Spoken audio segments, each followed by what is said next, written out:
Good morning everyone. Last class में हम लोगों ने यहाँ तक पढ़ लिया था यूथेरिया तक, और आज हम लोगों को इसके आगे पढ़ना है। तो उसके बाद इन्होंने दे रखा है कुछ साइंटिफिक नेम्स। तो इन साइंटिफिक नेम्स को हम लोग एक एक करके मैथ के क्वेश्चंस करते करते एक एक याद करते रहेंगे, वो याद हो जाएगा। अब हम लोग क्वेश्चंस कर लेते हैं। तो देखिए यहाँ पे सबसे पहले इन्होंने कुछ संयोजक कड़ियाँ बताई हैं, जिनमें से आपको मैंने यूग्लिना का बताया था कि यूग्लिना को प्लांट में भी क्यों रखा गया, एनिमल में भी क्यों रखा गया, यानी कि पादप और जंतु के बीच की संयोजक कड़ी क्यों कही गई। क्योंकि यूग्लिना जो है वो दिन में प्रकाश संश्लेषण कर लेता है, इसलिए पादप में रखा गया, और रात में वो जंतुओं को मार के खा लेता है, इसलिए उसको जंतु में भी रखा गया। तो यूग्लिना क्या है? पादप और जंतु के बीच की संयोजक कड़ी। उसके बाद इन्होंने बताया है आर्थ्रोपोडा और एनेलिडा के बीच की संयोजक कड़ी। तो आर्थ्रोपोडा और एनेलिडा के बीच की संयोजक कड़ी क्या है? ये पेरिपेटस है, जो आर्थ्रोपोडा भी है और एनेलिडा भी है। तो इसीलिए ये इनके बीच की क्या हो गई? संयोजक कड़ी। तो आपको ये भी ध्यान रखना है, पेरिपेटस। उसके बाद रेप्टाइल्स और एवियस के बीच की संयोजक कड़ी। तो जो आर्कीऑप्टेरिक्स है, ये एक रेप्टाइल भी है और एक पक्षी भी है। तो इसीलिए सरीसृप और पक्षी के बीच की संयोजक कड़ी किसको बोला जाता है? आर्कीऑप्टेरिक्स। तो ये 3 पॉइंट आपको ध्यान रखना है, ये तीनों ही पॉइंट बहुत इंपॉर्टेंट हैं। यूग्लिना, पेरिपेटस और आर्कीऑप्टेरिक्स, ये रेप्टाइल और एवियस के बीच की संयोजक कड़ी है। ये आर्थ्रोपोडा और एनेलिडा के बीच की संयोजक कड़ी है, और ये पादप और जंतु के बीच की संयोजक कड़ी है। उसके बाद अब क्वेश्चन से स्टार्ट करते हैं। तो पहला क्वेश्चन इसमें दिया हुआ है कि कौन सा जीव कशेरुकी नहीं है, यानी कि जिनमें वर्टिब्रेट्स नहीं पाए जाते हैं। 4 ऑप्शन हैं। तो मैंने आपको बताया था कि किन में वर्टिब्रेट्स पाए जाते हैं और किन में वर्टिब्रेट नहीं पाए जाते हैं। जो कॉर्डेटा संघ के यानी कॉर्डेटा फाइलम के जीव होते हैं, उनमें वर्टिब्रेट्स पाया जाता है। और आपको ध्यान होगा, मछली, छिपकली और मेढक ये सभी कॉर्डेटा के अंतर्गत आते हैं। इनमें रीढ़ की हड्डियां पाई जाती हैं। और लेकिन जो केचुआ है, इसको मैंने आपको बताया था कि ये एनेलिडा संघ में आता है। अगर आपको याद हो तो 3 एग्जाम्पल दिया था एनेलिडा में, केचुआ, जोंक और नेरिस, और ये तीनों ही क्या थे? ये एक एनेलिडा में थे। जिनका शरीर कैसा होता था? लंबा, बेलनाकार, खंडयुक्त होता था, और सीटा द्वारा ये गति करते थे। चूसक होते थे। उत्सर्जन नेफ्रीडिया द्वारा करते थे ना। तो ये सब चीज़ें मैंने आपको बताई थी। तो यहाँ पे केचुआ है जिनमें वर्टिब्रेट्स नहीं पाए जाते, यानी कि कशेरुकी नहीं होते हैं, और ये एनेलिडा फाइलम के अंतर्गत आता है। लेकिन मछली, मेढक और छिपकली, ये देखिए जैसे छिपकली क्या है? रेप्टाइल है। तो कॉर्डेटा को 4 पार्ट में डिवाइड किया था हम लोगों ने ना। मछली हो गया, मेढक हो गया, तो ये सभी क्या है? ये कॉर्डेटा के अंतर्गत आए, पर ये एनेलिडा के। तो यहाँ पे हमारा पहला ऑप्शन करेक्ट होगा। अगला क्वेश्चन दिया हुआ है कि निम्नलिखित सभी एक कोशिकीय हैं सिवाय, मतलब इनमें से कोई एक सभी जो है वो बहुकोशिकीय हैं, कोई एक ही है जो एक कोशिकीय है।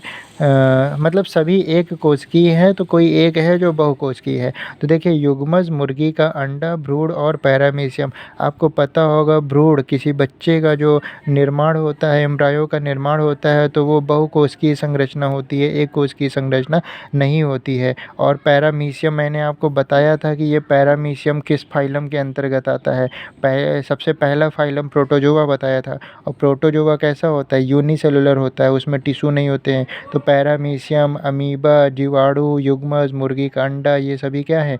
एक कोशिकीय है। लेकिन जो भ्रूण है वो क्या है? बहुकोशिकीय है। तो यहाँ पे हमारा सी ऑप्शन करेक्ट होगा। अगला क्वेश्चन इन्होंने दिया है, निम्नलिखित में से कौन सा एक अगुहिक जंतु है? अगुहिक जंतु का आप मतलब समझ रहे होंगे, जिनमें एलिमेंट्री कैनाल नहीं पाया जाता है। तो मैंने प्लेटीहेल्मिन्थिस की बात करी थी कि ये क्या होते हैं, इनके अंदर डाइजेस्टिव सिस्टम नहीं होता है, एलिमेंट्री कैनाल नहीं होता है। ये पचा पचाया भोजन लेते हैं, और वो भी किसके द्वारा लेते हैं? शरीर की सतह द्वारा भोजन का अवशोषण करते हैं। तो प्लेटीहेल्मिन्थिस होगा जिसमें एलिमेंट्री कैनाल नहीं पाया जाता, यानी कि अगुहिक जंतु है तो वो प्लेटीहेल्मिन्थिस होगा। क्वेश्चन नंबर 44 दिया हुआ है, नीचे दिए गए जीव में आपको बताना है कि कौन से परजीवी में वर्गीकृत किए जाने वाले जीव हैं। यानी कि परजीवी हैं, परजीवी का मतलब क्या होता है, जो दूसरों पे आश्रित हो। तो देखिए खटमल, खटमल क्या है, हाँ मतलब कि हम लोगों के शरीर से खून चूसता है, तो ये हम लोगों पे डिपेंड है। जो कि जानवरों का खून चूसता है तो ये भी दूसरों पर डिपेंड है। अमरबेल हो गया, जू हो गया, तो ये सभी क्या है, ये दूसरों पर डिपेंड होते हैं, यानी कि परजीवी हैं। तो कौन सा समूह ऐसा है जिसमें ये चार ऑप्शंस हैं, तो वो पहला ऑप्शन है, सेकंड, थर्ड, फोर्थ और सिक्स। तो यानी कि ये जो पहला ऑप्शन है ये कैसा है, ये परजीवियों का वर्गीकरण है। उसके बाद क्वेश्चन नंबर 45 में दिया हुआ है, डैश के प्राणी अगतिशील होते हैं, यानी कि गति नहीं कर पाते हैं। तो पोरीफेरा जब मैंने आपको पढ़ाया था तो उसमें पोरीफेरा के बारे में बताया था कि उसका एक एग्ज़ाम्पल स्पंज है, और उसमें दो एग्ज़ाम्पल और बताया था, ल्यूकोसोलिनिया और यूप्लेक्टेला। तो इसमें से जो पोरीफेरा संघ के यानी पोरीफेरा फाइलम के प्राणी होते हैं वो गति नहीं कर पाते हैं। वो कैसे होते हैं, वो अगतिशील होते हैं। और मैंने ये भी बताया था कि इनके शरीर पर असंख्य छिद्र होते हैं, जिसको ऑस्टिया बोलते हैं। शरीर पर कंटिकाएँ होती हैं, जल परिवहन तंत्र होता है। तो ये आपको ध्यान रखना है कि पोरीफेरा फाइलम के जो प्राणी होते हैं वो अगतिशील होते हैं। डैश का शरीर कोशिका की दो परतों से बना होता है। तो जब मैंने आपको सिलेंड्रेटा बताया था तो सिलेंड्रेटा में मैंने आपको एक प्रॉपर्टी उनकी बताई थी कि वो पॉलीमॉर्फिक होते हैं, मुंह से बाल निकला होता है, मल्टी सेलुलर होते हैं, टिश्यू होता है, उनमें जलीय होते हैं। एग्जाम्पल अगर आपको याद होगा तो जेलीफिश, हाइड्रा, कोरल, ओबेलिया, ये सब एग्जाम्पल्स भी मैंने दिया था। हाइड्रा के बारे में बताया था कि उनमें ब्लड नहीं पाया जाता है। कोरल को बताया था कि वो समुद्र का बगीचा है। जेलीफिश जहरीली होती है। तो कौन सा ऐसा ऑप्शन है इसमें जिनके शरीर कोशिका की दो परतों से बना होता है, तो सिलेंड्रेटा फाइलम जो है उसका जो शरीर है वो दो परतों से बना होता है। पहला परत उसको एक्टोडर्म बोलते हैं और दूसरे परत को एंडोडर्म बोलते हैं, और दोनों के बीच एक कोशिकीय पदार्थ लगा होता है जिसे जिसे मेसोगिलिया बोलते हैं। और तो ये आपको ध्यान रखना है सिलेंड्रेटा। उसके बाद अगला क्वेश्चन दिया हुआ है कि जानवरों के किस फाइलम को फ्लैट वर्म भी कहा जाता है। तो मैंने आपको बताया था कि प्लेटी हेलमिंथिस में हेलमिंथिस का क्या मतलब होता है, क्रीमी यानी कि चिपका हुआ। तो उसमें मैंने प्लेटी हेलमिंथिस में आपको बताया था कि उनके शरीर कोमल होते हैं, चपटे होते हैं, क्रीमी होते हैं, और पाचन तंत्र उसमें नहीं होता है, शरीर खंडित नहीं होता है। वो एक्सक्रीशन किसके थ्रू करते हैं, फ्लेम सेल्स के, जिसमें example tapeworm, liver fluke, Schistosoma बताया था। और मैंने बताया था लीवर फ्लूक अगर लीवर पे पहुंच जाता है तो वो लीवर को नष्ट कर देता है। तो जानवरों के किस फाइलम को फ्लैट वॉर्म भी कहा जाता है, तो वो हमारा ये हो जाएगा, प्लेटी हेलमिंथिस को फ्लैट वॉर्म भी बोला जाता है। अगला क्वेश्चन दिया हुआ है कि टेप वॉर्म फाइलम से संबंधित है। तो अगर आपको याद हो तो टेप वॉर्म क्या है, टेप वॉर्म एक इसमें से प्लेटी हेलमिंथिस का एग्जाम्पल है। टेप वॉर्म किसका एग्जाम्पल है, प्लेटी हेलमिंथिस का एग्जाम्पल है। तो ये क्वेश्चन नंबर 48 था। अगले क्वेश्चन में इन्होंने पूछा है कि डैश एनेलिडा वर्ग से संबंधित नहीं है। देखिए मैंने एनेलिडा में आपको 3 एग्जाम्पल बताए थे, अर्थवॉर्म, नेरिस और जोग। तो देखिए यानी कि केचुआ यानी कि अर्थवॉर्म, नेरिस और जोग ये तो संबंधित हैं। तो ये एस्केरिस जो है वो हमारा एनेलिडा वर्ग से संबंधित नहीं है। तो यहाँ पे हमारा क्या हो जाएगा, डी ऑप्शन करेक्ट होगा, क्योंकि पूछा है कौन सा संबंधित नहीं है। और एनेलिडा के बारे में अभी मैंने शुरू में भी बात किया था कि ये चूसक होते हैं, और चूसक को हम लोग क्या बोलते हैं, पैरापोडिया। उत्सर्जन करते हैं कैसे, नेफ्रीडिया द्वारा, सीटा द्वारा गति करते हैं, लंबा शरीर होता है, बेलनाकार होता है ना। केचुआ निम्न में से कौन से प्राणी संघ से संबंधित है। अभी हम लोग ने जाना कि केचुआ किससे संबंधित है, एनेलिडा से संबंधित है। तो यहाँ पे हमारा सी ऑप्शन होगा। प्रोटोजोआ में तो मैंने आपको protozoa, Entamoeba, amoeba histolytica बताया था। मोलस्का में घोंघा, सीपी बताया था। ऑर्थोपोडा में जितने भी कीट पतंग आते हैं वो बताया था ना। तो इस तरह से आप ऑप्शंस को भी एलिमिनेट कर सकते हैं। क्वेश्चन नंबर 51 में दिया है कि समूह से संबंधित पशुओं में जुड़े हुए पैर होते हैं, मतलब कि इनमें से कौन से ऐसे जीव हैं जिनमें क्या होता है कि पशुओं में जुड़े हुए पैर होते हैं। तो आर्थ्रोपोडा जंतु क्या है, सबसे बड़ा संघ है। सबसे मैंने बताया था लगभग 10 लाख कीटों की खोज करी गई है, तो वो सभी आर्थ्रोपोडा में क्या आते हैं, जितने भी कीट पतंग हैं वो आते हैं। शरीर खंड युक्त होता है, काइटिन का वह कंगाल बना होता है ना। देह गुहा में क्या था, ह्यूमोसील था। 6 पैर बताए थे, 3 पेयर पैरों के, शरीर 3 खंडों में होता है, सिर, वक्ष, उदर ना। पंख 4 होते हैं, एग्जाम्पल में तिलचट्टा, टिड्डी, बिच्छू, मच्छर, मक्खी, ये सभी बताए थे। तो ये मतलब कि आर्थ्रोपोडा से संबंधित आर्थ्रोपोडा समूह से संबंधित पशुओं में जुड़े हुए पैर होते हैं, आपको ये बात ध्यान रखनी है। उसके बाद बात करते हैं नेक्स्ट, जंतुओं का सबसे बड़ा समूह है। तो मैंने बताया था सबसे बड़ा समूह अगर पूछ ले तो वो आर्थ्रोपोडा होगा। अगर दूसरा सबसे बड़ा समूह पूछ ले तो मैंने बताया था लगभग 8 लाख जीव खोजे गए हैं मोलस्का में। तो अगर दूसरा पूछता तो मोलस्का होता, पहला पूछा है तो आर्थ्रोपोडा होगा। और एक बात और आप लोग को जान लेनी चाहिए, मोलस्का में अगर वो पूछ ले कि समुद्र में सबसे बड़ा संघ, तब मोलस्का यहाँ पे आंसर हो जाएगा। उसके बाद अगला क्वेश्चन पूछा है, निम्नलिखित में से कौन चूर्ण प्रवाकर मोलस्का संघ से संबंधित नहीं है। तो अगर आपको मोलस्का के एग्जाम्पल याद होंगे, मैंने बताया था घोंघा, सीपी, ऑक्टोपस, स्नेल, ये सब क्या हैं, ये सब मोलस्का संघ से संबंधित हैं। तो यहाँ पे जो एंटीडोन है ये मैंने आपको मोलस्का में नहीं बताया था। बाकी घोंघा, ऑक्टोपस, कैटन ये बताया था। और ऑक्टोपस के बारे में तो ये भी बताया था, इसको डेविल फिश भी बोलते हैं, इसके ब्रेन नहीं होता है ना। तो और जबकि ये जो एंटीडोन है ये एक इकाइनोडर्मेटा संघ का प्राणी है। तो यहाँ पर हमारा ऑप्शन नंबर बी करेक्ट होगा। नेक्स्ट क्वेश्चन इन्होंने पूछा है कि जंतुओं का कौन सा समूह विशेष रूप से मुक्त रूप से रहने वाले समुद्री जीव हैं।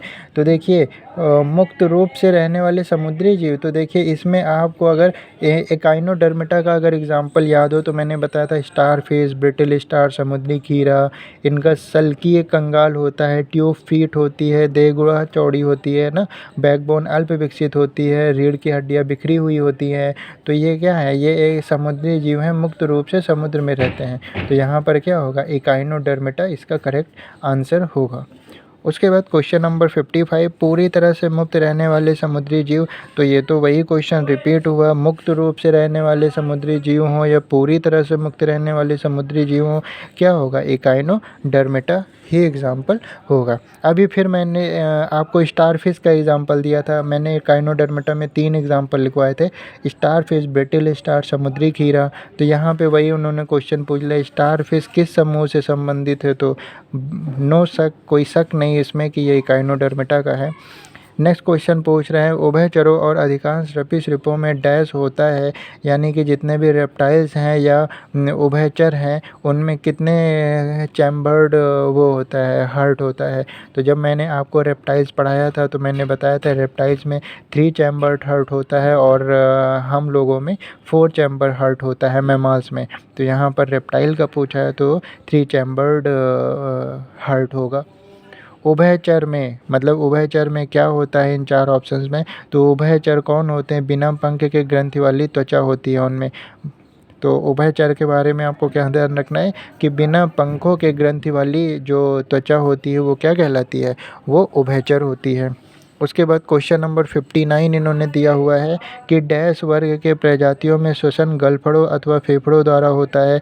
तो देखिए गलफड़ों द्वारा भी और फेफड़ों द्वारा भी, यानी कि वो जीव होंगे जो पानी में भी रह पा रहे हों और स्थल पे भी रह पा रहे हों। क्योंकि जब पानी में रहेंगे तो गलफड़ों से श्वसन करेंगे और जब ज़मीन पर रहेंगे तो फेफड़ों से। तो वो कौन से होंगे, वो उभयचर होंगे। तो जितने भी उभयचर जंतु होंगे वो क्या होंगे, वो गलफड़ों और फेफड़ों से श्वसन करेंगे।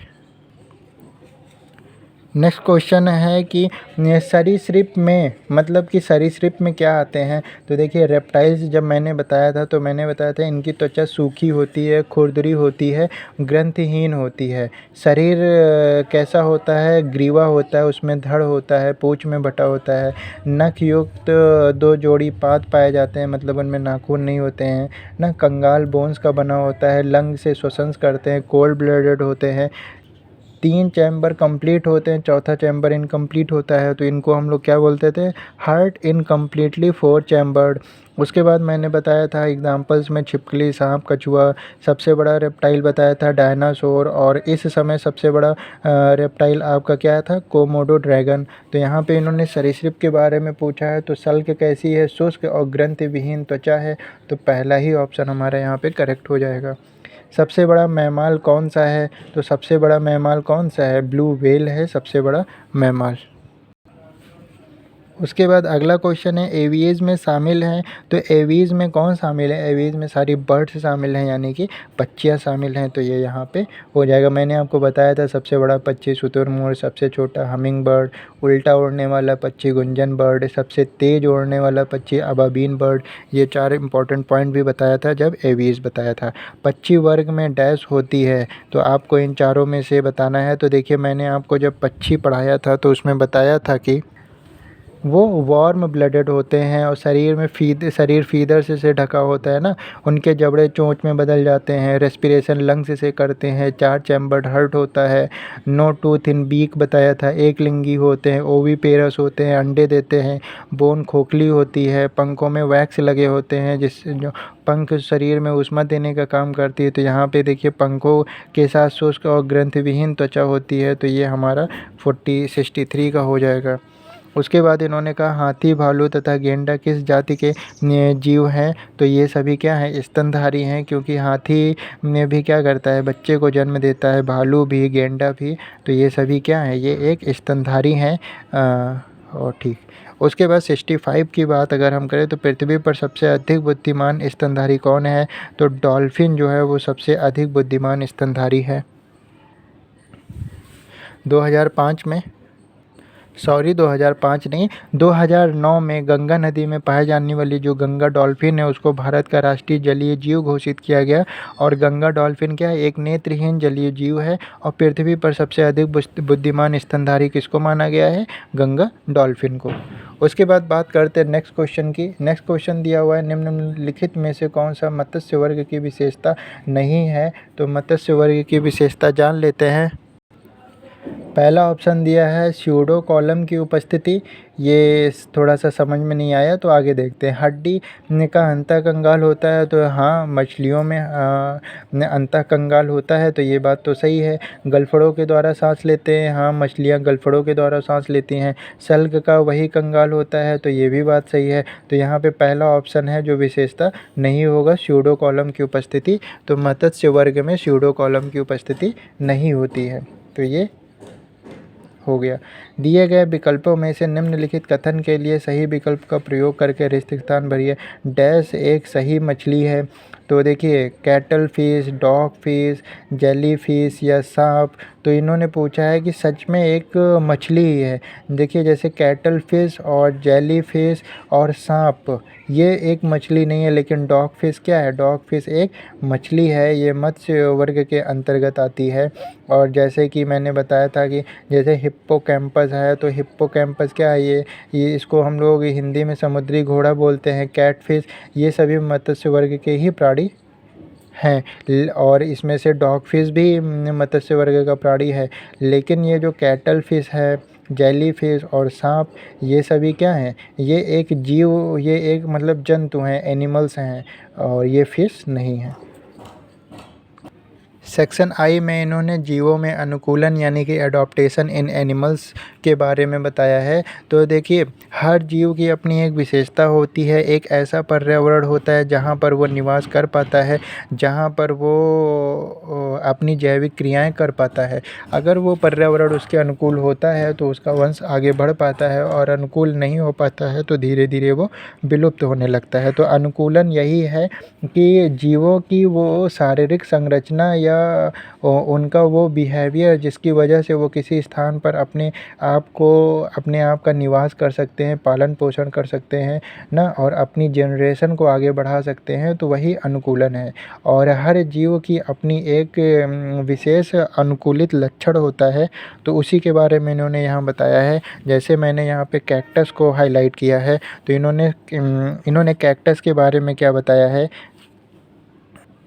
कैक्टस यानी कि नागफनी। तो इन्होंने बताया कि कैक्टस जो है या नागफनी जो है वो मरुस्थलों में पाया जाता है, और मरुस्थलों में पाया जाता है तो इसकी अनुकूलन स्थिति क्या है कि ये मरुस्थलीय स्थानों पे पाया जाता है। बहुत कम पानी में अपना जीवन यापन कर लेता है ना। इनमें पत्तियाँ नहीं होती, पत्तियों के जगह पर क्या होते हैं, कांटे होते हैं। इससे क्या होता है, वाष्पोत्सर्जन की दर बहुत कम हो जाती है।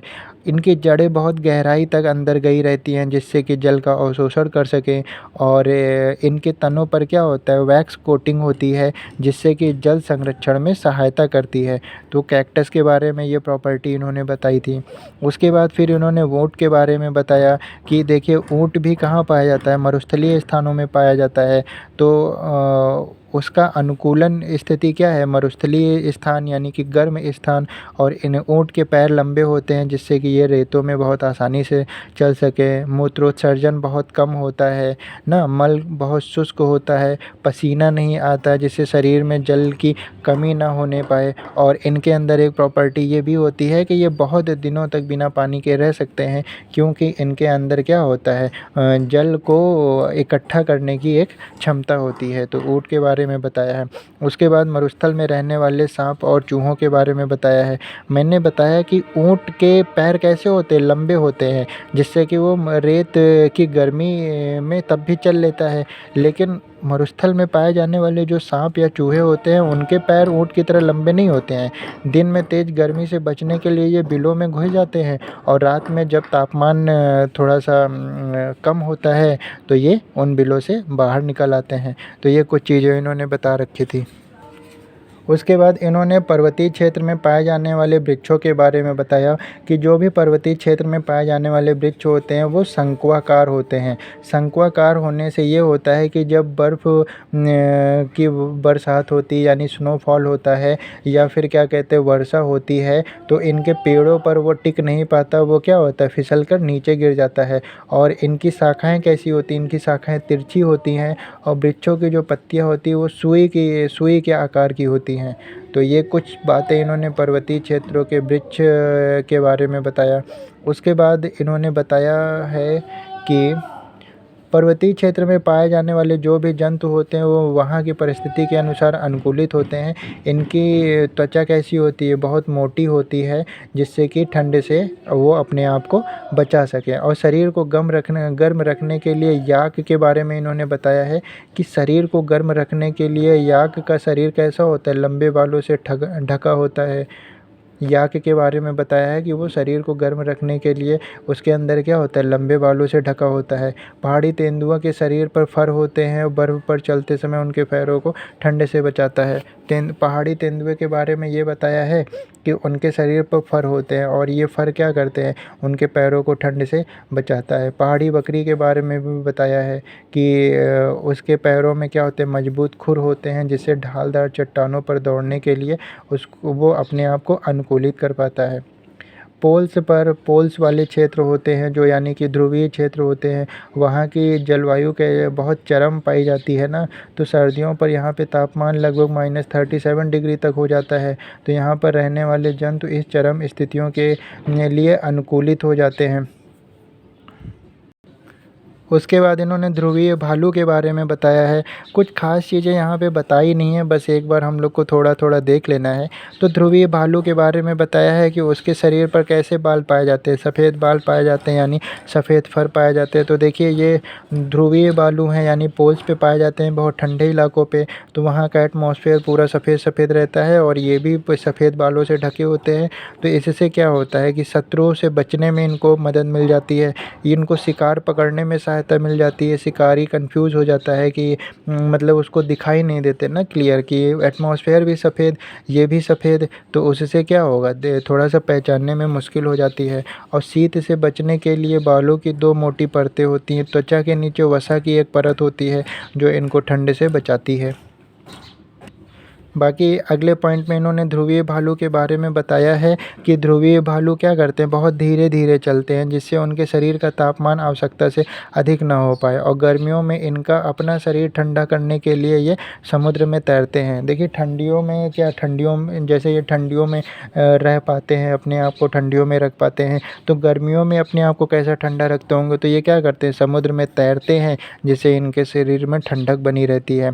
जैसे भालू के बारे में बताया वैसे पेंगुइन के बारे में बताया कि पेंगुइन भी अच्छे तैराक होते हैं। इनके शरीर कैसे होते हैं, धारा रेखित होते हैं, पैरों में जाल जैसी संरचनाएं बनी होती हैं और ज़्यादातर समय झुंड में रहते हैं। पेंगुइन पेंगुइन को आपने देखा होगा, ये झुंड में रहते हैं ताकि अपने को गर्म रख सकें। झुंड में रहने के पीछे का रीज़न क्या है कि ये अपने आप को जिससे कि गर्म रख सकें।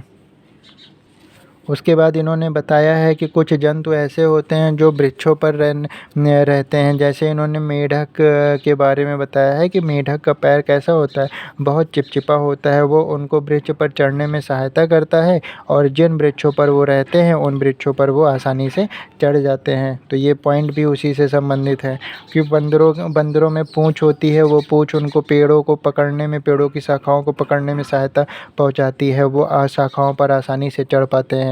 ठीक है, थोड़ा बहुत देखते चलिए इनको बस। इन्होंने बताया कि कुछ जंतु ऐसे होते हैं जिनकी गति का बड़ा महत्व होता है, मतलब वो बहुत तेज़ गति से दौड़ सकते हैं जिससे वो शिकारी से अपने आप को बचा सकें। तो ये तेज़ इतना क्यों दौड़ पाते हैं, क्योंकि इनकी टांगें मजबूत होती हैं, कान बहुत लंबे होते हैं, आँखें बहुत तेज़ होती हैं ना। जैसे चीते की लंबी पूँछ इन्हें तेज़ी से दौड़ने व शरीर का संतुलन बनाए रखने में मदद करता है ना। शेर का मटमैला यानी हल्का भूरा रंग उन्हें शिकार के दौरान घास के सूखे मैदान में छिपाए रखता है और शिकार को पता भी नहीं चलता। तो ये चीज़ें कुछ बता रखी है इन्होंने। उसके बाद हिरन के बारे में बताया है इन्होंने। हिरन के बारे में इन्होंने बताया है कि इनके दाँत बहुत मजबूत होते हैं जिससे कि पौधे के जो मजबूत तने होते हैं ना, ये उनको भी चबाने के लिए अनुकूलित होते हैं। लंबे कान होते हैं, सिर के दोनों पार्श्व में स्थित आँखें प्रत्येक दिशा को देखकर खतरा महसूस कर सकती है और हिरन की जो गति है वो उसे शिकारी से सुरक्षा में सहायता करती है। यहाँ पे कुछ पॉइंट्स को ध्यान रखिएगा। इन्होंने कुछ पक्षियों के बारे में बताया है जो अपने आप को अनुकूलित करने के लिए क्या करते हैं, प्रवास करते हैं। प्रवास करने का मतलब है इमिग्रांट करते हैं। अब देखिए क्या, देखिए जैसे कुछ पक्षी ऐसे होते हैं जो गर्म में मतलब उनका शरीर क्या होता है, गर्म में रहने के लायक होता है। तो ठंडियाँ आते ही वो क्या करते हैं, गर्म स्थानों पर चले जाते हैं और जब वापस वहाँ पे सर्दियाँ आने लगती हैं जहाँ पर ये आए हुए हैं गर्म स्थान पे, तो सर्दियों के आने पर वो वापस अपने मूल स्थान पे चले जाते हैं। जैसे आपने सुना होगा साइबेरियन क्रेन भारत में आ जाती है ना, या अमूर फाल्कन, आर्कटिक टर्न। तो ये इस तरह के पक्षी क्या हैं, जहाँ पे ये रहते हैं, जब वहाँ पे सर्दियाँ आती हैं तो ये भारत आ जाते हैं और जब भारत में सर्दियाँ आती हैं तो अपने मूल स्थान पे चले जाते हैं। तो ये तीनों एग्जाम्पल ध्यान रखिएगा, साइबेरियन क्रेन, अमूर फाल्कन और आर्कटिक टर्न। इसके बाद इन्होंने बताया हुआ है कि कुछ प्रजातियां जीवों की ऐसी भी होती हैं जो सर्दी के आते ही क्या होता है, हाइबरनेशन यानी कि सुप्तावस्था में चली जाती हैं। तो सुप्तावस्था में जब चली जाती है तो ये इनमें उपापचय की दर, रक्त दाब, सांस लेने की दर न्यूनतम ये कर लेते हैं। अच्छा, न्यूनतम क्यों कर लेते हैं, जिससे ऊर्जा का संरक्षण क्या हो, ऊर्जा का संरक्षण हो सके, यानी कि ये एनर्जी को स्टोरेज कर सके। जैसे ध्रुवीय भालू को आपने देखा होगा, बहुत सुस्त होता है, कुछ है इसका कि 6 महीने तक सोता ही रहता है ना। जैसे आपने ठंडियों में देखा होगा छिपकलियाँ गायब हो जाती हैं और गर्मियों के आते ही वापस आ जाती हैं। तो ये लोग क्या करती हैं, अपने उपापचय दर, रक्तदाब और सांस लेने की दर को कम कर लेती हैं जिससे कि ऊर्जा का संरक्षण रहे और ये 6 महीनों तक या 4 महीनों तक क्या हो, सुप्तावस्था में बनी रहें। तो इसके बारे में बताया है। उसके बाद आखिरी पॉइंट में इन्होंने ये बताया कि अनुकूलन अल्पकाल में नहीं होता है, मतलब बहुत कम समय में कोई अपने आप को अनुकूलित नहीं कर पाता, उसके लिए एक लंबा टर्म टाइम पीरियड चाहिए जो अपने आप को अनुकूलित कर सके। और फिर उन्होंने बताया जो अनुकूलित नहीं कर पाते अपने आप को इस एटमॉस्फेयर में तो वो मर जाते हैं और धीरे धीरे इनका जो प्रजाति है वो धीरे धीरे क्या होती है, विलुप्त होने लगती है। आइए देखते हैं इसके बाद इन्होंने कुछ क्वेश्चंस भी दिए हुए हैं। तो सबसे पहले इन्होंने दिया है पराग ट्यूब का विकास भूमि अनुकूलन में डैश का एक महत्वपूर्ण चरण है। तो देखिए पराग ट्यूब का जो विकास है ना वो भूमि अनुकूलन में एक स्पर्मेटोफाइट्स का महत्वपूर्ण चरण है। तो ये आपको ध्यान रखना है। पराग ट्यूब का विकास किससे संबंधित है, तो भूमि अनुकूलन में स्पर्मेटोफाइट्स का एक महत्वपूर्ण चरण है। उसके बाद इन्होंने कहा है कि पितृस्थ अंकुरण विशेषता है, तो ये मैंग्रोव पौधों की विशेषता है। कैसे? देखिए पितृस्थ अंकुरण का क्या मतलब है, विविपेरी। देखिए मैंग्रोव पौधों में क्या होता है कि देखिए बीजों को अंकुरित होने के लिए ऑक्सीजन की आवश्यकता होती है, लेकिन जो मैंग्रोव के पौधे हैं ना ये तो लवणीय दलदल में पाए जाते हैं और वहाँ पर क्या होता है, ऑक्सीजन की कमी होती है। तो जब ये ऑक्सीजन की कमी होती है तो इन पौधों के बीज जो हैं वो फल के अंदर ही क्या होते हैं, अंकुरित हो जाते हैं। तो यही गुण, यही प्रॉपर्टी, इनकी यही विशेषता विविपेरी कहलाती है। तो वही है पितृस्थ अंकुरण का मतलब है विविपेरी। तो विविपेरी की विशेषता है जलीय पौधों की, मैंग्रोव पौधों की, मरुस्थलीय पौधों की या झाड़ियों की। तो ये होगा मैंग्रोव पौधों की, क्योंकि इनमें क्या होता है कि वो विविपेरी के लिए क्या चाहिए, अंकुरण के लिए क्या चाहिए, ऑक्सीजन चाहिए। और मैंग्रोव पौधों में क्या होता है, ऑक्सीजन की कमी होती है। तो ऑक्सीजन की कमी होती है क्योंकि ये लवणीय दलदल में पाए जाते हैं, सॉल्टी दलदल में पाए जाते हैं, वहाँ पे ऑक्सीजन की कमी होती है। तो ये इनके बीज क्या करते हैं, फल के अंदर ही अंकुरित हो जाते हैं। तो ये प्रॉपर्टी ही विविपेरी कहलाती है। तो यहाँ पे इसलिए सी ऑप्शन होगा। अगला क्वेश्चन दिया हुआ है रेगिस्तानी पौधों की वाय त्वचा पर मोम जैसे पदार्थ की परत पाई जाती है, ये पदार्थ क्या होता है? देखिए हमने अभी थोड़ी देर पहले ही बताया कि रेगिस्तान पौधों की वाय त्वचा पे मोम जैसे पदार्थ की परत पाई जाती है और इस पदार्थ को हम लोग क्या बोलते हैं, क्यूटिन। ये पदार्थ क्या कहलाता है, क्यूटिन कहलाता है। तो यहाँ पे डी ऑप्शन सही होगा। ये जो मोम जैसा पदार्थ पाया जाता है इसका मेन काम यही होता है कि जो भी रेगिस्तानी पौधे हैं उनमें क्या हो, उनमें शुष्कन ना हो पाए और उनमें किसी प्रकार का संक्रमण ना हो पाए, उससे रक्षा करने के लिए उनमें क्या पाया जाता है, क्यूटिन पाया जाता है। तो आपको ये क्यूटिन का काम भी पता होना चाहिए कि ये क्यूटिन उसमें क्यों पाया जाता है। तो ये क्या करता है, पौधों में इन्फेक्शन या संक्रमण से रक्षा करता है और शुष्कन यानी कि डेसिकेशन में भी हेल्प करता है। तो ये बात आपको समझ में आई होगी।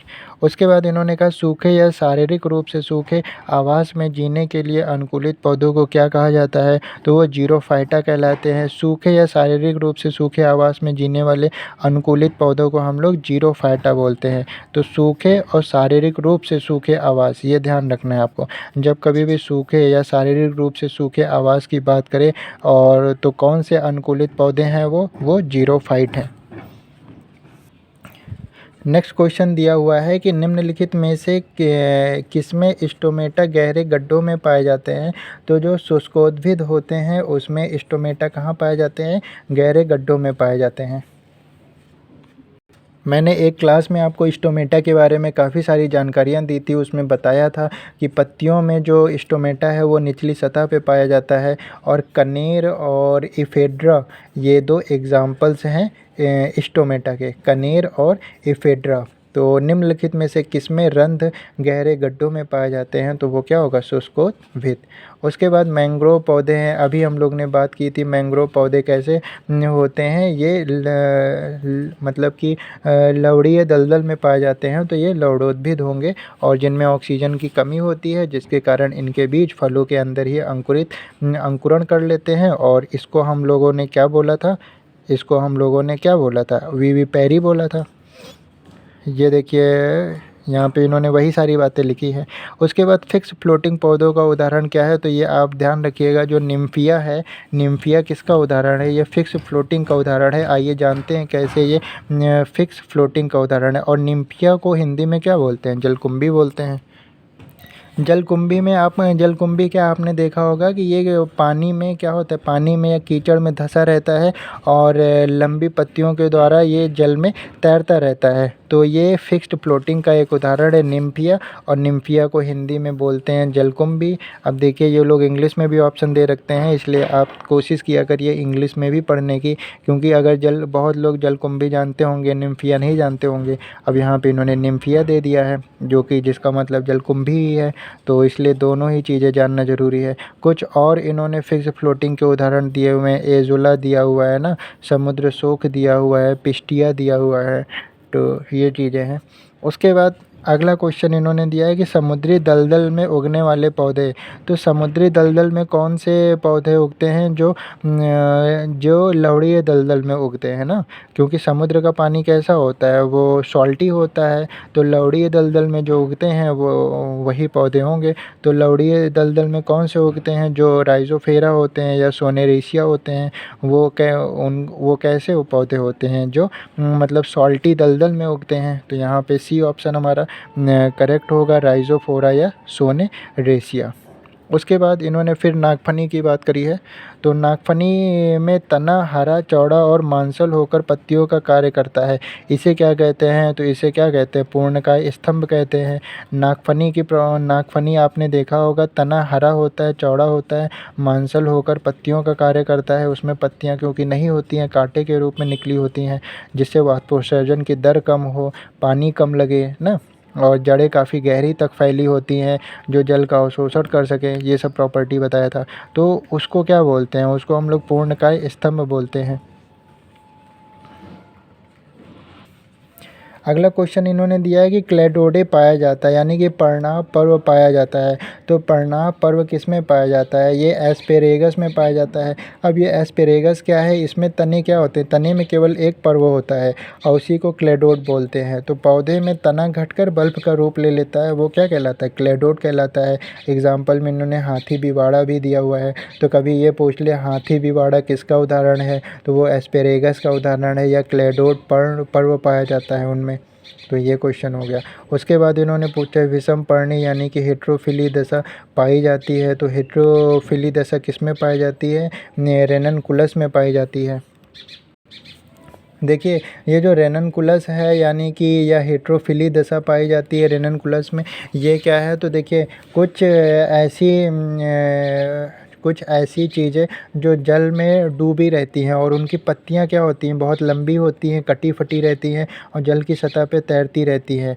पत्तियां चौड़ी होती हैं, तो ये क्या करती है, प्रकाश प्राप्ति के लिए ऐसा होता है कि इनकी पत्तियां बहुत चौड़ी रहती हैं और पानी की सतह पे तैरती रहती हैं, जिससे ये प्रकाश की प्राप्ति कर सके और वाष्पोत्सर्जन कर सके। तो वही रेननकुलस कहलाती हैं। तो रेननकुलस दशा किस में पाई जाती है, या विषमपर्णी दशा पाई जाती है, तो वो रेननकुलस में पाई जाती है। उसके बाद जे सेक्शन में इन्होंने दिया है changes in animal and plant, मतलब कि कुछ ऐसे चेंजेस जो एनिमल्स में या प्लांट्स में देखने को मिलते हैं। तो उससे रिलेटेड 3 क्वेश्चन दिए हुए हैं और ये तीनों ही सीटेड या टेट में आए हुए हैं। तो आइए देख लेते हैं क्या है। जैसे मेढक के लार्वा का वयस्क में रूपांतरण को कायांतरण करते हैं, तो कायांतरण का नियम क्या होता है, तो ये थायरॉक्सिन हार्मोन। देखिए मेढक के जो लार्वा हैं वो थायरॉक्सिन हार्मोन को सिक्रीट करते हैं और फिर ये वयस्क के रूप में रूपांतरित होते हैं। तो यहाँ पर क्या होगा, थायरॉक्सिन हार्मोन होगा। देखिए ये थायरॉक्सिन हार्मोन कैसे सिक्रीट होता है, ये तो हम लोग भी सिक्रीट करते हैं। आयोडीन की कमी हो जाती है तो आपने देखा होगा ग्वेटर रोग हो जाता है ना, तो इसको थोड़ा सा जानते हैं। देखिए मेढक का जब बच्चा छोटा रहता है तो वो टैडपोल होता है, ठीक है, टैडपोल उसको बोलते हैं छोटे बच्चे को। और जल में आयोडीन या थायराइड तत्व को मिलाने से आपने देखा होगा टैडपोल क्या होता है, फिर वो वयस्क होने लगता है और मेढक का रूप ले लेता है। तो वही चीज़ यहाँ पे बोली गई है कि मेढक के लार्वे का वयस्क में रूपांतरण को कायांतरण कहते हैं और कायांतरण का नियम होता है थायरॉक्सिन हार्मोन से संबंधित है। क्यों, क्योंकि ये थायरॉक्सिन हार्मोन आयोडीन या फिर आयोडीन या थायराइड तत्व से क्या होता है, ये थायरॉक्सिन हार्मोन सिक्रीट होता है और ये जो टैडपोल है यानी कि मेढक का छोटा बच्चा, उसको मेढक में रूपांतरित कर देता है।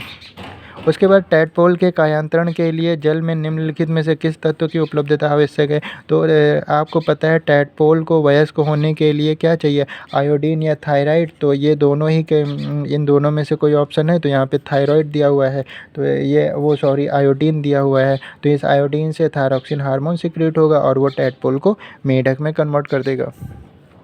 लास्ट क्वेश्चन इन्होंने दिया है कि टैडपोल जिस जल में वृद्धि कर रहे हैं उनमें उसमें उनका कायांतरण तभी संभव हो जब उस जल में पर्याप्त मात्रा में क्या पाया जाता हो, आयोडीन पाया जाता हो। तो ये 3 क्वेश्चन इन्होंने दिए हुए थे और तीनों ही क्वेश्चन पेपर में आए हुए थे।